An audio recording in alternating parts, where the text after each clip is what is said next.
Hey there. It's me, Eden. If you are new to the channel, then please subscribe to my channel and visit my Patreon page for early access, link in the comment, thanks. After lunch, Mom announced that she and I were going for a ride, and she asked Carol if she wanted to come. Where are you going? I thought that Crystal and I might drive an hour or so from here and do a little shopping. It's obvious that she can't go out around here without being pestered by admirers, and she can't stay cooped up here all of the time with school activities as her only distraction. I was going to go shopping with Rebecca from the squad, but I'll call her and tell her that I can't make it.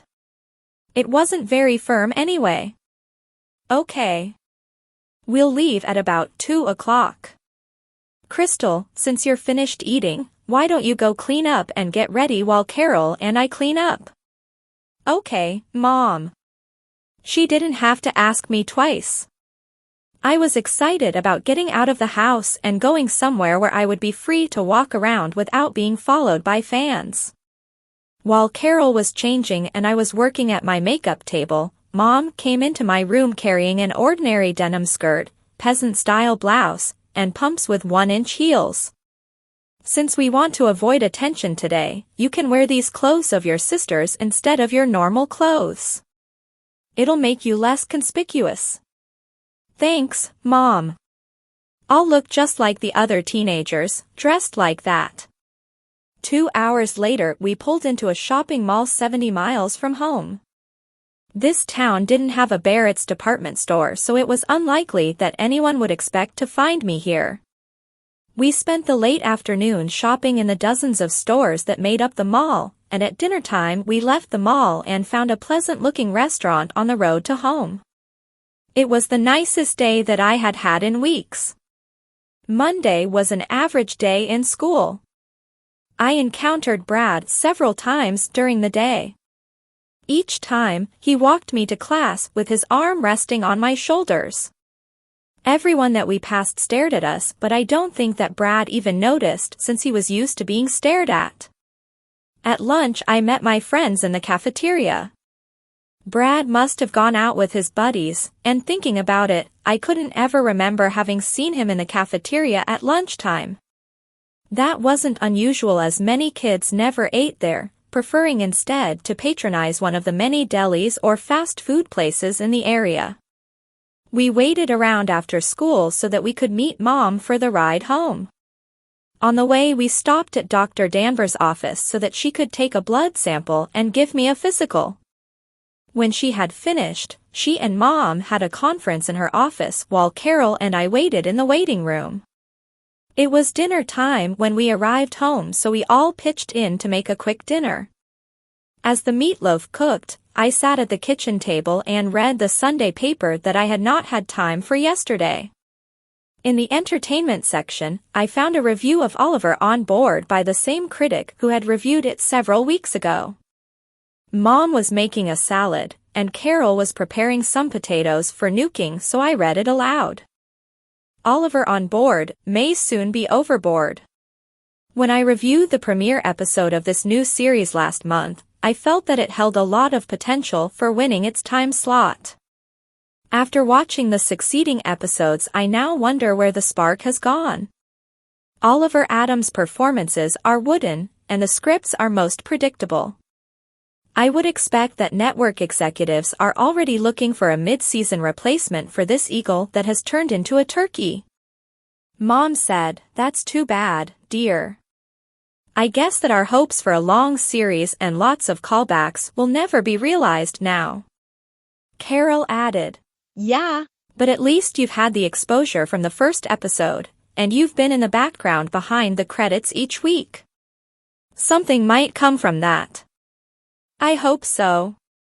I thought that I would have had some kind of offer by now. Even if it was only for a walk-on part. It'll come, honey. Don't give up hope. I'm sure that you would have had more offers if we lived on the West Coast. Living a couple of thousand miles away makes things much more difficult. I'm sure that Mr. Daniels would have had many jobs for you if we lived in California. After dinner, Brad called me and we spent about an hour talking on the phone. He invited me to the victory party after Saturday's game. Victory party? Are you sure that you're going to win? Pretty sure. But I always call them victory parties before the game. I think it builds our confidence. In this case, it's almost a lock. Bluthville hasn't had a winning season in years. It should be a blowout. I managed to avoid answering the question about the date, but I should have realized that he would call every night to ask me until he wore me down. Tuesday and Wednesday at school went pretty much like Monday, except that we had a cheerleading practice on Wednesday. When we arrived home after school on Wednesday, Mom found a message from Mr. Daniels that she should call him at her earliest opportunity. So before she even went to her room to change her shoes, she called the agency. Carol and I were excited, so we stood near her trying to figure out the conversation from listening to Mom, but Mr. Daniels did most of the talking. When the conversation ended, Mom hung up the phone and looked at me. They want you to come out on Sunday and be ready to work on Monday morning. Great. I'm ready. What's the job and how many days? They want you on the set of Oliver on Board. What? With the series about to go under? If I do the show and the series gets cancelled, then everyone will remember me as a failure. I'll never get another job out there. Mr. Daniels wouldn't recommend that you take the job if he thought that it would hurt your career. Aside from personal feelings, his agency stands to benefit if you have a long and prosperous career. Then why does he want me to get involved with a dying show? Because they hope that you can save it. Or at least breathe enough life into it to get it back on track. In one episode? No. They're offering a 4-episode deal, with options if the series isn't cancelled at mid-season. 4 episodes? That would mean another $20,000 in the fund. Better than that. Mr. Daniels has negotiated $50,000 per show. It seems that you are a proven commodity now, and they need you. $50,000 per show? Carol and I looked at one another, and then we both started jumping up and down and shrieking. Girls, calm down. We don't get to keep the entire $50,000. What? Remember, the government takes half for taxes, and the agency gets $5,000 for its fee for each show. Then there are the expenses. How much do you figure will go into the fund?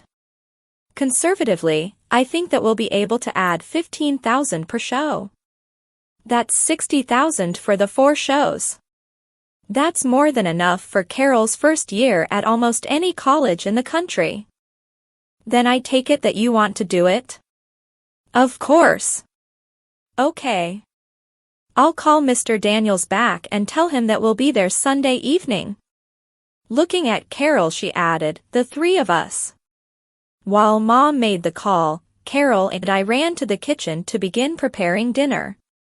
As we worked, I repeated the stories that I had told her about the people on the set and the hotels where we had stayed while shooting the first episode.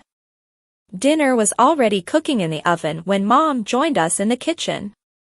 We sat down and talked about the trip. There was a lot to do in the remaining 3.5 days before we would leave. Mainly, we would have to get all of our homework assignments from our teachers so that we would be current when we returned. We had to pack for a 4-week stay, and I had to go back to see Dr. Danvers on Friday. Mom would have to get a leave of absence from work, but they had enough help in the office so that it would not be a burden on her coworkers. Then there were all of the tiny details to see, such as canceling the newspaper subscription for the 4 weeks that we would be gone, and arranging with someone to check on the house occasionally. After dinner, Mom called Aunt Jessica to tell her the news. Carol and I went up to do our homework because we knew that Mom would be on the phone for a while as she talked with her sister. On Thursday, we broke the news to the cheerleader squad that we would be away for 4 weeks because of the acting job. I had expected them to be a little upset, but instead they were excited about one of the squad members being on TV again. Friday's practice was Carol's and my last practice with the squad until we returned, but we still had one more game before we left. After practice we hurried to meet Mom, who would just be finishing up in the office. We walked to the car together and Mom drove us straight to Dr. Danvers' office. Dr. Danvers' receptionist directed us to Dr. Danvers' office as soon as we walked in. Dr. Danvers had seen all of her patients for the day and was doing paperwork. She greeted us and invited Mom and I to sit down, but asked Carol to wait in the outer office. Mom said that Carol was a member of the family and would hear the results anyway, so she told her to sit down. After exchanging a few pleasantries, Dr. Danvers began to report her findings. Crystal, we have discovered a considerable hormonal imbalance in your system. Mom, suddenly looking very concerned, said, "It is a dangerous imbalance?" "No, not really dangerous." She paused for several seconds before addressing me. "From the first time that I met you, I believed that you wished to become a woman. You asked me to refer to you as Crystal rather than as Carrie. You were dressed as a woman, and you had breast forms semi-permanently affixed to your chest. I have seen your performances on TV and have observed you closely in our personal meetings. Everything about you exudes femininity. Your movements, your speech, and your reactions all say a female. She paused for a long breath, so I was very surprised when your mother told me that you were distressed when you discovered that your breasts were developing. Believing that your ultimate goal was a surgical operation to complete your transsexual change, I would have expected you to believe that that is the most wonderful thing that could happen to you. No woman would prefer breast forms or implants to having her own, real breasts. In my talk with your mother following your first examination, we discussed your situation. Your mother was concerned that your voice might begin to change and cause you embarrassment, so I prescribed a male hormone blocker, an anti-androgen, which would slow or delay the effects brought on by increased male hormone levels. Your body would resume its natural testosterone output if you chose to stop taking the pills, and the pills would not destroy your ability to reproduce. Smiling, she said, your mother kept referring to the anti-androgens as antibiotics. Putting her clinical face back on, she continued, as you may be aware, both sexes produce both male and female hormones. While your male hormone production was affected, your body continued to produce estrogen hormones. This, in itself, should not have had the rapid effect that you are experiencing, so we had to investigate further. In a discussion with your mother, I got the name of the manufacturer of the breast forms and I contacted them. I spoke directly with their top clinical researcher, Dr. Bramford. He told me that the breast forms are a standard design, but the adhesive varies. The long-term adhesive that you are using contains a heavy concentration of a product called estrase, which is an estrogen replacement drug. This adhesive was intended for pre-op transsexual use, and the heavy concentrations of estrogen replacements were intentional. A sheet is contained with all shipments, but apparently it got separated from the breast forms while they were stored at the theater. Of course, it was never expected that a male who was not transitioning would be using the long-term adhesive anyway. She stopped to take a drink of water and invited us to have a cup also. I needed a drink as my mouth and throat were getting very dry. Dr. Danvers continued. We also discovered a third part to this puzzle. Your mother has been using herbs and natural supplements for a number of years. She's been frequenting a little shop locally and I called the owner. He said that the herbs that she's been purchasing are the ones that claim to provide softer skin, more luxuriant hair, and healthy bodies. He gave me a list of the items that she normally purchases, including a special mixture that he makes up which contains, among other things, Chimento and Ivan Kiki. These last are Amazon rainforest herbs, and are safe as long as they are used in the right quantities. However, research has shown that they may affect the hormonal balance in the body. These, and the other things that your mom has purchased from the herbalist, including extracts of yams, soybeans, beets and sweet potatoes, appear to have had an impact on your system and led, in part, to your current condition. The main cause, however, was the heavy concentrations in the breast form adhesive. I said, will the condition reverse when I remove the breast forms? No. Once the breasts are formed, a return to normal testosterone levels will not reduce their size. What can I do then? In recent years, a number of men have been undergoing breast reduction surgery. The problem of higher than normal estrogen levels in men has been around for years. It is a naturally occurring situation in the physiology of some males. Will my breasts continue to grow? Your mother told me that the breast forms were just reapplied for the third time. By now the adhesive has already begun to work in your body. Even if you were to remove them immediately, your breasts will continue to grow for the near term. But the sooner that they are removed, then the sooner that the adhesive will stop having an effect on you. Other physiological conditions could continue to promote their growth. I was in shock and began to slump in my seat. The only thing that I could think to mumble was, well, thank you, Dr. Danvers. You have given me a lot to think about. There's more, Crystal. I sat upright again. More? More good, or more bad? Just more. The mixtures, which the herbalist has been selling to your mother for years, were intended for ingestion by a woman. He knew that your mom was divorced, and he didn't know that there were any males in the house. Many estrogen replacement products are made from the same extracts of beets, yams, soybeans, and sweet potatoes that your mom has been purchasing. When you were first examined, I noticed that your hips were much wider than I would have expected in a young male your age. Also, your voice was much higher than most prepubescent males, and your genitalia was at a very underdeveloped stage. She paused for a second. Your excellent muscle tone, which I understand came from riding your bike everywhere, disguised the size of your hips, while the hormonal imbalance of the past 4 months had increased their size further as your body is still growing. Lack of the exercise that you received before has caused fat to accumulate on your hips and thighs, leading to your more defined female appearance. Returning to normal testosterone levels will not reduce the size of your pelvis, although exercise will give you better muscle tone.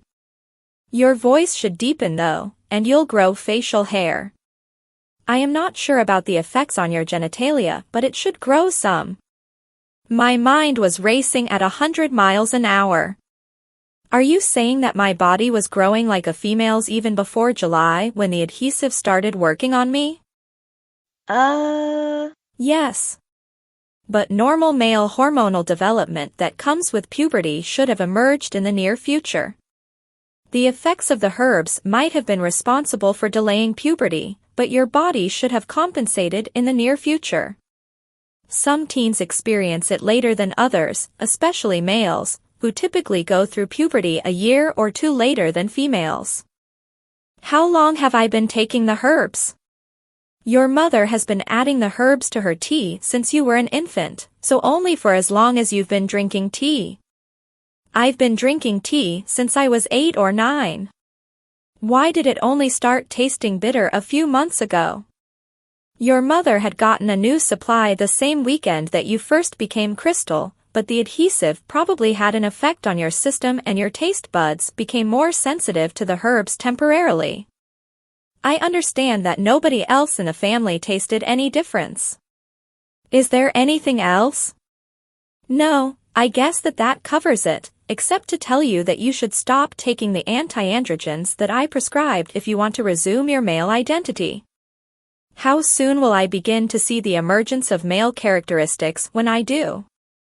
It's impossible to say. You could notice slight differences in days, or it might take a couple of weeks before your male hormones cause your body to start exhibiting any masculine characteristics.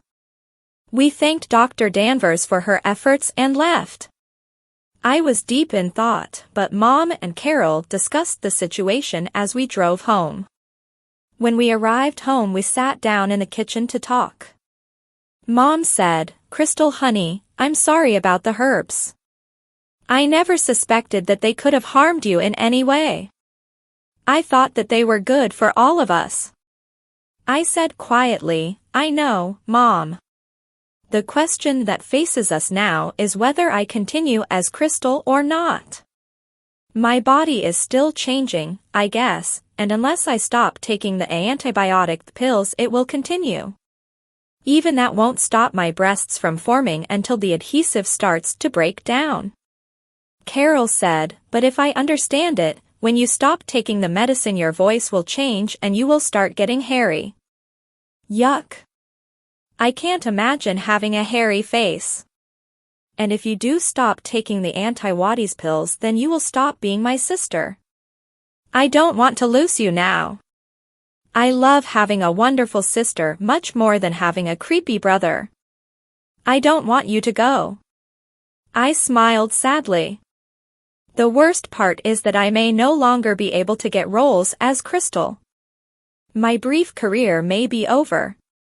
Mom said, "Your health and happiness is more important than any career, dear." Tiredly, I said, "I'm going upstairs to lay down. I have a splitting headache." "Okay, dear. We'll call you when dinner is ready." "Thanks, Mom." I left the kitchen and climbed the stairs to my bedroom. After changing my clothes, I lay down on the bed to think over my situation. If I didn't stop taking the pills, then my hips and pelvis might get even wider. I could always get breast reduction, but hip reduction is infinitely more involved. If I stopped taking the pills, then I would have to pull out of the TV series deal, and that meant the end of my college dreams. Facial hair could be dealt with because it would probably be very light for a while, but if my voice started to deepen suddenly, I would not be able to disguise it. Prior to becoming Crystal, I had hated my high-pitched voice, which was always confused with Carol's when I answered the phone because we still sounded almost alike. Things had begun to look so wonderful lately, and now I began to feel the crushing weight of despair descending upon my shoulders. I had always intended to return to being Carrie, and even looked forward to the day that I would throw away the corsets and uncomfortable clothes that I so frequently had to wear. But I didn't expect it to happen like this. This turn of events had once more turned my life, and now my future plans, upside down. I suddenly began to weep. I don't know how long I cried, and surprisingly I fell asleep as I sniffled. Please subscribe for the next part and visit my Patreon page for early access. Link in the comment. Thanks.